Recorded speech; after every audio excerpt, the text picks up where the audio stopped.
Today, at 11:10 a.m., a concerned citizen contacted PSP Erie, indicated that Stevens was sighted at McDonald's restaurant on Buffalo Road in Harbor Creek Township.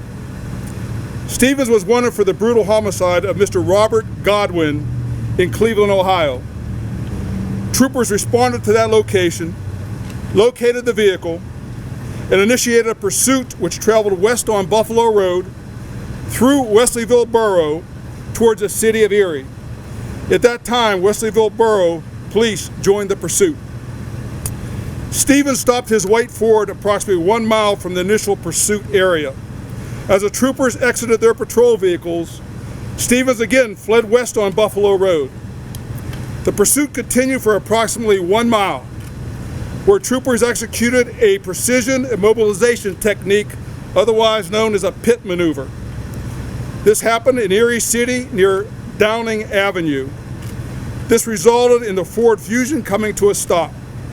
At that time, Stevens used a handgun to take his own life. Currently, search warrants are being executed on that Ford Fusion and its contents. At this point, we cannot determine if Stevens had been in the Erie area, but we will continue to investigate and assist the Cleveland Police Department with this investigation. Although this was not the ideal outcome, we are pleased that no one from the community was harmed, including members of law enforcement. The Pennsylvania State Police extends our condolences to the Godwin family in Cleveland, Ohio. The Pennsylvania State Police was assisted by Wesleyville PD, Erie City Police Department, the Erie County Coroner's Office, Lyle Cook, and the Erie County District Attorney, Jack Denary. In closing, the Pennsylvania State Police would like to thank the public for their diligence, for their numerous tips over the last several days. The public was instrumental in bringing this investigation to a successful conclusion. Thank you, and we'll open up to any questions you may have. One at a time. There seems to be some confusion regarding the ping in this area that a day or so ago it did happen, a cell phone ping, and then all of a sudden it didn't. Here we have Chief Williams in Cleveland saying that there clearly was. It seems as though he's been here the entire time. Could you help clear that up as far as when this ping happened, when authorities knew about it, and what happened with it? I will tell you, as far as the Pennsylvania State Police, we had no direct knowledge of a ping. Everything we heard was on social media. Because Mr. Stevens was a gambler, we thought he may be close to the casino. We had our troopers on alert around the clock. We put email messages out. We put information out to our troopers. We were looking for him for day one. But as far as a ping, we have no direct knowledge of a ping. At least PSP did not. Yes, sir. Confirm that it was an employee at the McDonald's who spotted him and called in the tip? Right now, sir, what we're reporting is a concerned citizen. Did they delay him at the McDonald's? Sir, I was not there. I'd be assuming on my part I don't have that information. Sir, although I would say the moment they recognized him and the vehicle, a call was made to our dispatch. Our members immediately got that information out. Our troopers happened to be in close proximity, and the pursuit ensued. Sir, to the best of your... I'm sorry, one more time? From the McDonald's?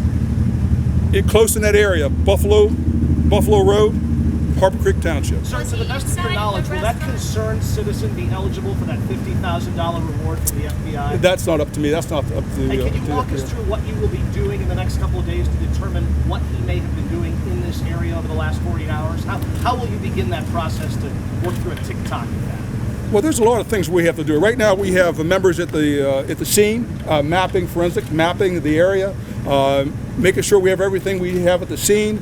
We have search warrants on the car, which is ongoing right now, Lieutenant, I believe. But there's a whole host of things we're going to do.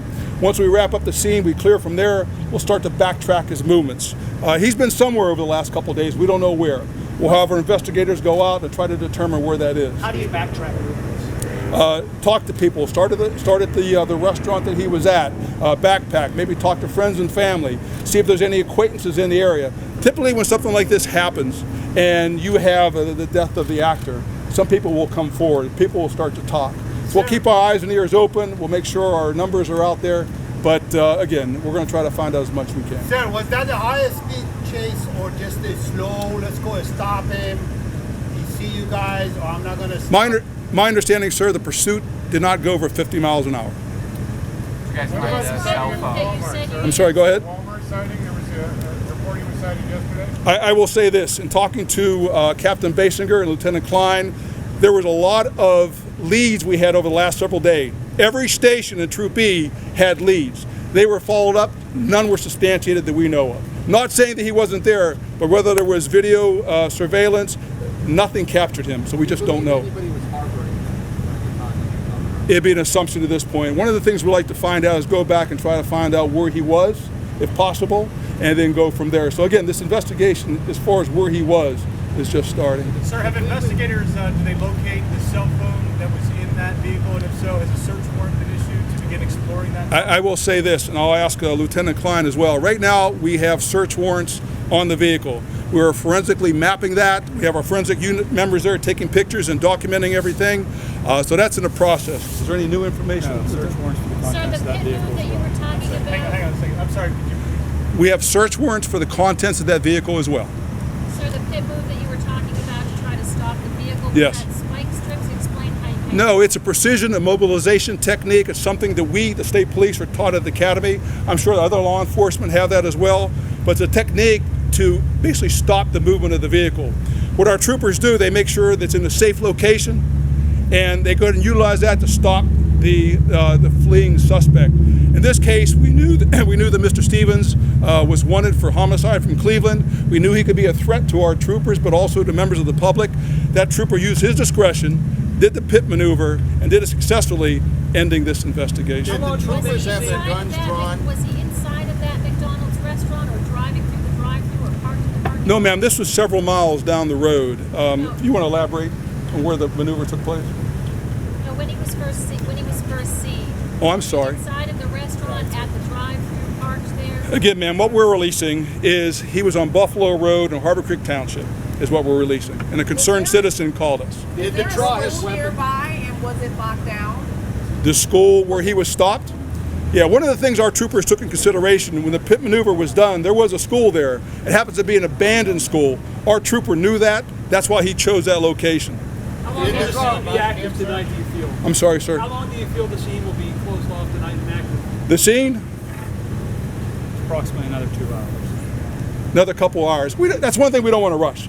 We're going to map it, forensically map it, make sure we have all the computer drawings of everything. Again, you only have one chance at a scene, so we're certainly not going to rush it, and thank God we have the weather in our favor today. So. Sir, Did he would ever you- drop would- his weapon? Excuse me, sir. Did he ever drop it? Point his weapon, rather. Did he ever point his weapon at the officer? To my knowledge, when the pit maneuver was conducted, the vehicle spun around, came to a stop, immediately he pulled the weapon out, and he shot himself.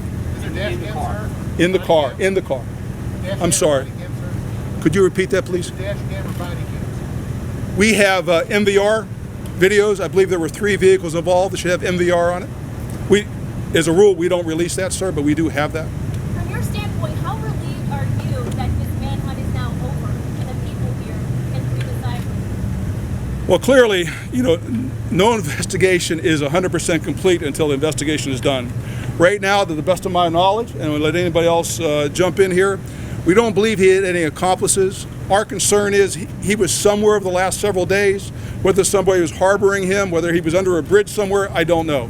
I would say if I feel a lot more comfortable now than I did prior to 11 o'clock. But again, whether it's somebody else, we don't know. But I certainly feel that the tension is a lot less now than it was earlier. Captain, would you agree with this? Sir, what message do you have for that concerned citizen who, if not for their actions, we wouldn't be here today? Oh, what would you say to them? First of all, thank God. Without the public, we would be nowhere. It's so important to any investigation that the public step in and help us. Our job as state troopers and police officers and district attorney, we are here to serve the public. And it's nice when they realize that and they help us out with an investigation. This investigation would be nowhere without tips. And like I said, I was talking to Captain Basinger, and over the last several days, every station in Troop E received several tips, which we followed up on. So they're instrumental, and I thank them with the bottom of my heart.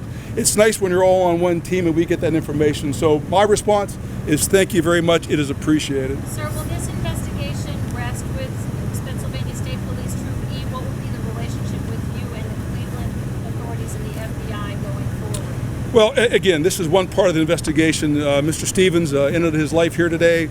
We'll be in touch. We already have been in touch with Cleveland. They have their homicide on this end. We have our investigation here. We have a suicide of a person. Plus, we have the pursuit. We do our own investigation. Plus, we're going to try to find out where he was. How many troopers were in pursuit of him? Captain? We have 4 cars with 5 members. 4 cars with 5 members, plus Wesleyville PD had a vehicle. Chief, was there one member from Wesleyville? Yeah. And did they see him commit suicide? Were they that close? I know the one trooper that I spoke to who did the pit maneuver saw him pull the gun out and shoot himself. I can't speak for the others, sir, but at least the one trooper did. So they knew they didn't have to draw their own weapons as they approached, or? Again, sir, it happened so fast. I don't want to speak. I don't know if they did or not. My guess is they probably did not. However, if they did see him pull his gun and shoot himself, you don't know for sure what the outcome of that was.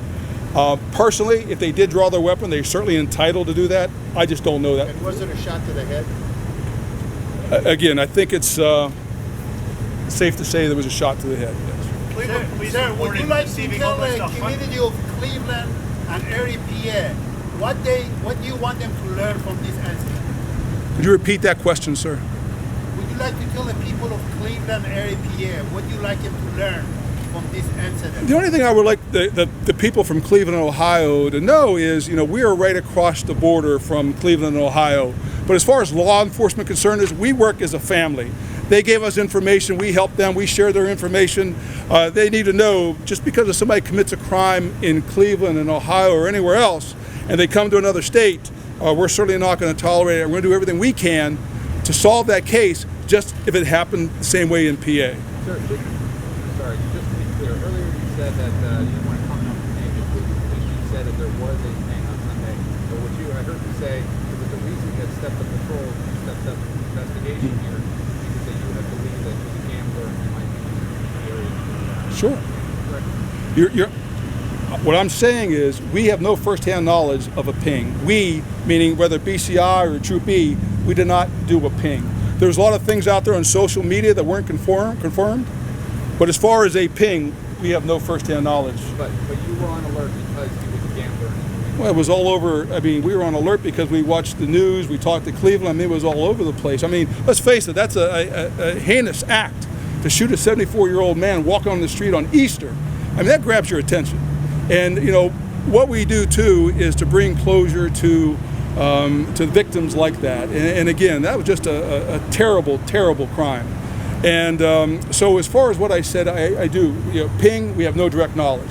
But as far as the gambling and all that, social media, information we did get from Cleveland, that all corroborated that. Sir, one of the next big questions here is where was he in that 48 hours? Obviously, you can't answer that at this point, but using your expertise, how difficult would it be to get that car from Cleveland to here with no one spotting it?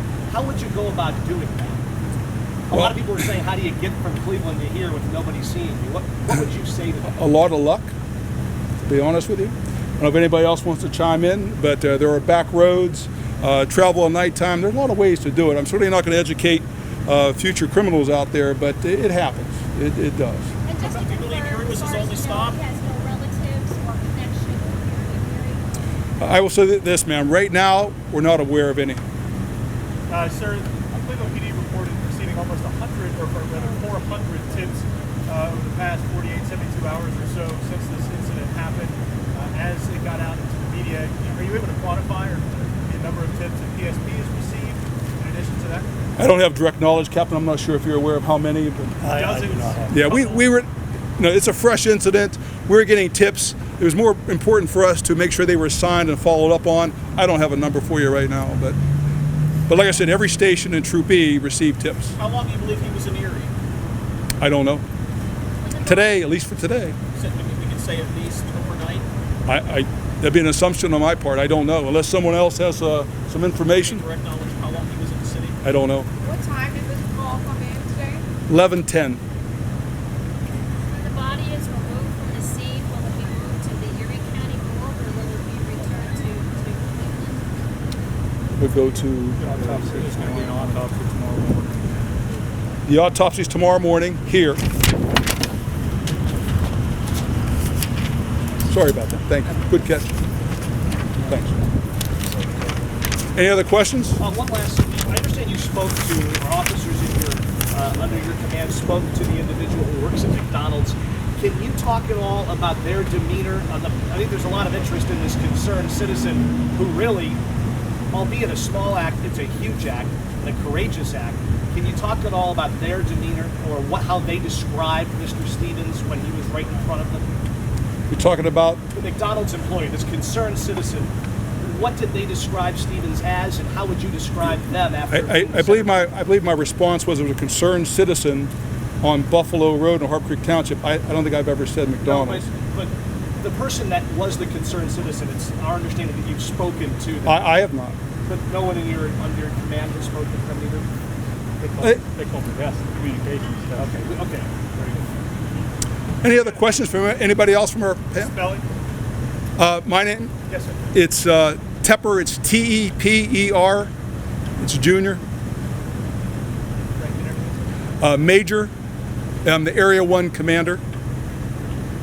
I have one last question. Yes, It has ma'am. to do with the role of the news media in this.